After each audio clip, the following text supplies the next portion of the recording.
فرعون نے کہا اگر تم نشانی لے کر آئے ہو تو اگر سچے ہو تو لاؤ دکھاؤ۔ موسیٰ نے اپنی لاٹھی زمین پر ڈال دی تو وہ اسی وقت صریح اژدہا ہو گیا، اور اپنا ہاتھ باہر نکالا تو اسی دم دیکھنے والوں کی نگاہوں میں سفید براق تھا۔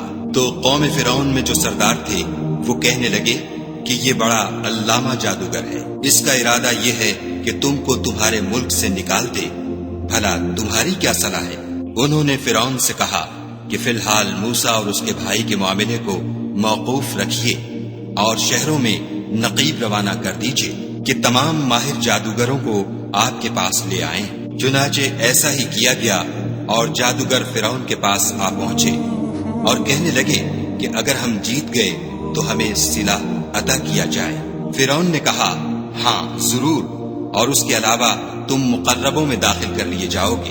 جب فریقین روز مقررہ پر جمع ہوئے تو جادوگروں نے کہا کہ موسیٰ یا تو تم جادو کی چیز ڈالو یا ہم ڈالتے ہیں۔ موسیٰ نے کہا تم ہی ڈالو۔ جب انہوں نے جادو کی چیزیں ڈالی تو لوگوں کی آنکھوں پر جادو کر دیا، یعنی نظر بندی کر دی، اور لاٹھیوں اور رسیوں کے سانپ بنا بنا کر انہیں ڈرا ڈرا دیا اور بہت بڑا جادو دکھایا۔ اور اس وقت ہم نے موسیٰ کی طرف وحی بھیجی کہ تم بھی اپنی لاٹھی ڈال دو۔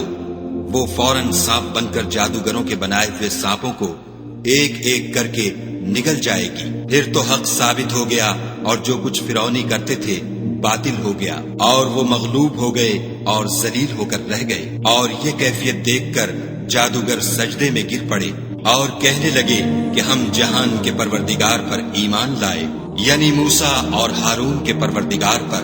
فرعون نے کہا کہ پیشتر اس کے کہ میں تمہیں اجازت دوں تم اس پر ایمان لے آئے، بے شک یہ فریب ہے جو تم نے مل کر شہر میں کیا ہے تاکہ اہل شہر کو یہاں سے نکال دو، سو ان قریب اس کا نتیجہ معلوم کر لوگے۔ میں پہلے تو تمہارے ایک طرف کے ہاتھ اور دوسری طرف کے پاؤں کاٹ دوں گا، پھر تم سب کو سولی چڑھا دوں گا۔ وہ بولے کہ ہم تو اپنے پروردگار کی طرف لوٹ کر جانے والے ہیں، اور اس کے سوا تجھ کو ہماری کون سی بات بری لگی ہے کہ جب ہمارے پروردگار کی نشانیاں ہمارے پاس آ گئیں تو ہم ان پر ایمان لے آئے۔ اے پروردگار ہم پر صبر و استقامت کے دہانے کھول دے اور ہمیں ماریو تو مسلمان ہی ماریو۔